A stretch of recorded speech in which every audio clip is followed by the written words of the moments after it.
1933 said that blacks are the only people who take their most precious possessions, their children, and ask their oppressor to educate them. Systemic poverty and miseducation based on white supremacist capitalism are the primary components that fuel genocidal mass incarceration in America, which we know came about as a direct result of the ending of American slavery, or its most physical brutal form. The entire educational apparatus must be transformed, with particular emphasis placed on our story as we move forward. In the minds of white America, we are still considered three-fifths human, and their clinging to the master-slave mentality is so embedded that it is incorporated in the 13th Amendment to the Constitution, which states, "Neither slavery nor voluntary servitude, except as a punishment for crime whereof the party shall have been duly convicted, shall exist within the United States or any place subject to their jurisdiction." We must use every tool at our disposal to eradicate mass incarceration as it is known today, with an added emphasis on its racial aspects. In terms of political endeavors, we must change legislative, judicial, and executive attitudes and practices. As we meet here today, the legal aspects of things are slowly progressing, but we cannot wait when our communities are suffering such enormous loss. And then I say transformative methodologies must be retooled to include all of our basic needs and desires, starting with even the food that we eat. So what we do now, we have to expand on how we think in terms of racial priorities or ethnic priorities, because everybody's being miseducated. So we have to include all groups in our struggles. When I was sitting there listening to the pain, it brought tears in my eyes, because it's a very sad reality. To hear this pain, to hear this suffering. And I think one of the worst things that happens is that many of our European, our white brothers and sisters, believe themselves to be at an advantage, but you're not at an advantage because you have a very small percentage of the white power structure who are using everybody to fight each other. And we truly are brothers and sisters. And we had to, when all the anger is presented, we have to realize that we have to act out of love for each other. And we have to bring about methodologies of having more cross-cultural communications and gatherings in order to fight the 1%. Everything that affects our lives, every basic thing that affects our lives needs to be examined totally. We need to consider if whether or not it's something that's good for us as people, starting with our food, our whole educational system. If we're consistently recognizing and honoring people who held slaves and teaching our children that these people should be respected, then we're constantly setting up a white supremacist model which has to be combated, because they weren't respectable and they don't deserve respect. They certainly should be in our history books because it's part of our history. But we don't owe respect to people who own slaves, and that's a wrong thing to do. In the African American community specifically, we have to get down to some really basic things like rebuilding an economic structure.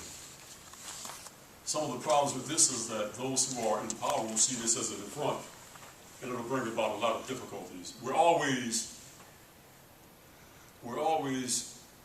being combated when we're doing these things, from bombings to any kind of behind closed doors, because people see it as rather than as a method of bringing us together, they see it as an assault on the power structure. I mean, just imagine where we would be today if we didn't have all this hatred. If people didn't cling to it because of fears, etc. We know that the unions are good, but we know that a lot of the unions are quite prejudiced in their approach to how they're dealing with things. And so the unions today, a lot of them are really part of the problem and causing a lot of division amongst us. So we definitely have to have methodologies that are going to create jobs. As people living in this country, we should all be concerned about outsourcing and injustices that other people are facing in other countries. So we have a country like China and different places that are becoming advanced now because of decades of slave labor. So here you have all the officials that are doing good, and everybody else is suffering. And it should bother us when somebody's work area falls down and collapses. You know, so while we're dealing with these methodologies, solutions, we have to begin to think globally, because white supremacy is connected to capitalism, and we can't sweep it under the rug. We've heard a lot of talk about religiosity, and I'm a Muslim, so I'm a religious person, and after 10 years of incarceration, you know, it didn't take that long for me to begin to want to cling on to something different to give me some kind of structure in my life. So I think this is an asset that people can use. Some people aren't particularly religious, and that's okay. But I think it's an asset that we should all use to see how we can bring ourselves together, have some kind of unification, and be very careful about how the mass media and those who control the educational apparatus are presenting Muslims around the world as some kind of big threat, when the fact of the matter is that the threat is injustices that are going around the world. We look at a situation in the Middle East, and we know that our government is there primarily because they want to keep a hold of the oil. You know, so we have to connect all of these things together when we're talking about solutions and the economy that we're dealing with. So you have education, you have the political sphere. We just have to consider every aspect of our lives in terms of solutions. We can't leave anything unturned. No subject matter should be unturned. When we're talking about a girl in court, a young lady in court, 20 years old, that's accused of raping a young girl, where did she get this idea from? And then they say, well, her father raped her, so forth and so on. So we have to begin to talk to our children about sexuality at a very young age, to educate our children, and not to make it some kind of secret. We have a lot of women talking about women's rights and so forth and so on, but they're not talking about the great exploitation of women in the mass media. Women are just prostituted, men are too nowadays. We have to talk about all of the things that we can implement to change our lives. And all of these things are connected to mass incarceration. And I want to ask the audience if you want to have a little back and forth. I have a few minutes, I guess. Some questions. Mass incarceration is used to create people to be felons. Yeah. Therefore, it removes the Second Amendment from them, the right to bear arms and protect themselves and their family when they come back for them again. Secondly, they're using it as a means of controlling the voters. In some states, if you're a felon, you can't vote. That's an absolute fact. That's exactly how it's being handled, and that's why it's being done the way it is. So Because they want to control the system. There's a system in place in our government that was kind of hijacked from us, and that system is a moneymaker. And that's exactly what they're doing. They're using every one of us as a means to make themselves more richer and empowered. That's a great point you make because when we're talking about solutions, we're talking about a whole lot of money, and prisons are private now, being privatized. And you have people even coming out of the country from Britain, I don't know the name of the company, but they're privatizing American prisons now. So it's actually going across the world as a form of employment. So it's a very, very sensitive issue to deal with. But the other parts of the world is not going to adopt it the way we have.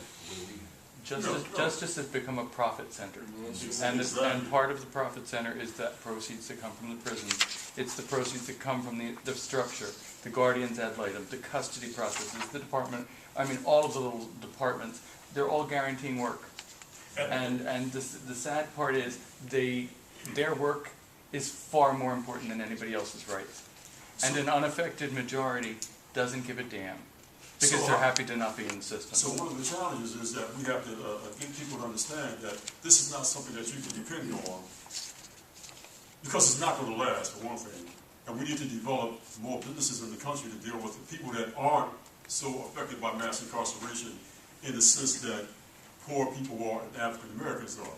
So one of the challenges is to get to other communities and to humanize them and say that we can't depend on this kind of murder, which is what it is, in order for us to be able to feed our families, because they're thinking, well, we're lobbying in Central PA and in these other areas of Pennsylvania because we want to feed our families. So it's being used against people. It's being used to pit us against each other. So one of the other things that we have to do is we have to get out to other cultures, and we have to find a mechanism to work together to develop things against the corporations because they're holding us all back. I agree with that, and to share this gentleman's sentiments in conjunction with this whole Referral, it's more comprehensive than that for me, because me doing a little bit of research on the gerrymandering schemes, that for all of those who are not familiar with it, it's where it's though they're locking up people from one side of the state to the other, and they're taking you away from your family. And what that does is it's more costly for you and your family, and it's sending Pittsburgh people on the other side of the state to Philadelphia. Now, what this does is that it counts against the Census Bureau when they come to allocate money. They're not being properly allocated because now you're not considered a citizen from your natural habitat, whereas though you're considered a citizen where you're being in prison. So this is money that's going to rural areas that doesn't deserve it, and this is why our communities are being dilapidated. This is why you have the libraries closing down. This is why you have the senior citizens closing down. This is why you have predominantly all the school systems are closing down, because our children are perpetuated and funneled into a world of crime. And now you have these individuals that the Census Bureau can't account for, so this money from the government can't be properly allocated to the places they're supposed to go to. So this subsequently leads to our deterioration of our communities. So why are these officials allow this to happen? Because there's a lot of big money involved, as you mentioned. It's in the stock market. So you think an official from not just a local city and state are going to stop $20,000 from coming across their desk per month to continue to have this will perpetuated to keep going the way it's going? No, they're not. That's exactly what it is. You also become disenfranchised from your community because you've got to travel to the other side of the state. Or the other side And of the children go to In DHS. addition to that, you have a lot of price gouging going on. I mean, for what it costs for a 2-cent soup, they charge you $1 for. Yeah, but you know that, don't you? Yeah. President Bush's wife owns the Right. commissary. Right. So she also charges you $5 a minute, but lets you work in the jails for slave labor for $1 a day. And guess what? Here's the other clinch. The courts have a deal with these private jails. So guess what? They all Give them a do. 90% occupancy. They only agree. Hotels can't be built. So here we are with one of the solutions that we have to re-implement. A solution that we used many years ago is that we have these large gatherings now in Washington all over the country. So what we have to do with these large gatherings is that we have to get back to some old-fashioned stuff in terms of mobilizing the people most affected. We have to do boycotts all over again. That's right. That's right. We have to do boycotts because we don't understand anything but their money being Right. affected. Exactly. We have here in Philadelphia, and it's a good thing and it's a bad thing now. You take $1 billion out of that public education, $1 billion out of public education, and you put over a quarter million dollars, $500,000 billion, I think $250 million into building prisons. So we have to have mass mobilization of our people and to get other people who understand what's going on so that we can affect a big change. But when you're doing this mass mobilization, you have to give people some things to actually work on. So now the unions are crying because they don't have it, because they're losing their jobs. Before that happened, they weren't doing anything to mobilize our children, but now the unions are mobilizing our children. So let's hold the unions accountable. Now, I believe in jobs for everybody, but I don't believe in anybody's job over the needs of our children. We don't need to be uncivilized to create jobs and wealth in this country. And plus, you're only a child for 18 years. I'm sorry, but it's not all about the kids. The whole concept in America of everything is for the benefit of the children. You know what? The children are getting treated miserably either way. the parents are being treated worse. So I mean, it's basically farming the children till they're 18, and then they're the product of the district attorneys, and they can do whatever they want with them. Exactly. It's basically, it's only keeping the kids around. It's like the anti-abortion people. Yeah. They want to make sure they get the kid born, and then the next group comes in, and they want to make sure they get them to 18, and then they want to make sure they get them in the prisons. I mean, it's a trap. And you know what, I'm looking at all, I'm Yeah. hearing all the voices here, and all the energy and all the intelligence. We have to find a way, a method to put all of these things together, because I'll tell you something, and other people can say the same thing. An individual can make a lot of difference. I've been to those courts fighting for my son. I fired 5 lawyers. And when my son was if you don't go to school, they can lock you up and put you in DHS. Is another way of criminalizing our children.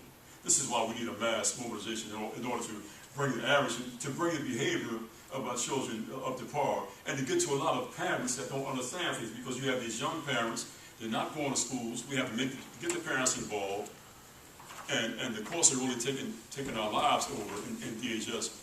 And if you don't fight, you're at a total loss. Now, And you have to ensure. Yes, I concur with you totally, and where I'm at with it is like, all right, everybody in here, and I commend everybody for being here, first of all, sharpening our minds on these injustices. However, the people who know not, those are the people we have to grasp. These are the people we have to get the awareness out, so that they can have a fundamentally sound way of how to fight. See, if you don't know, then you don't know how to fight. So these are the people who don't know how to fight. We know how to fight. We just trying to get things going because we have some awareness amongst us. But the moral of the story is that what can we do to make sure that this thing actually takes place? What can we do to make sure that we're actually not just knocking on the door, but kicking the damn door open? Nothing can ever be fixed until we have our constitutional rights back. We've lost our constitutional Yeah, rights. and I agree. That's There's our problem. no more fight. There's no more back from it. There's no reform that will ever happen. Nothing will ever I happen. think that's a good point, but we have to kind of like, we have to look beyond constitutional rights and look at our human rights also. Right. Because they can manipulate the Constitution. If the justice system doesn't look at you as a human, you're not going to have human rights either. Jimmy Carter realized it, and that's why the term got I guess coined. we're out of time. We've lost our No, we have time for Constitution. you. And the problem is We're just starting. one rule nationwide. We can solve everybody's problem in this room about getting our constitutional rights back. Terrence, why don't you step up and address these people? Oh, Mr. Crodham, I can't allow you to disrespect our I speaker. apologize. All right. I do apologize. It's okay.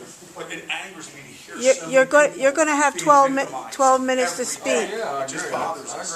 People are just being Like I said, this purposely cannot abused. turn into a rally or a confrontational setting. This is an informational sharing setting where we all respect each other's opinions. All right? Okay. Farouk is just taking down the banner so I don't get charged extra for staying longer to clean up. Thank you very Well, much. let me close by saying this. I love the energy, I love the passion. You know, I love the energy, I love the passion. And people are talking all over the country. I've got meetings here in Philadelphia coming up. I'm getting out busy with some different people. And I'm trying to weed out people who are kind of like faking the game. You know, because we have to watch the people we're around, you know. And so there's a great deal of work going on. I was at the convention center recently, a few months ago, and the guy said, well, we're going to come out in public and we're going to strategize. You don't strategize in public. You get the people that you want to work with, you get a feel for them, and you strategize behind closed doors. Thank you. Thank you very much.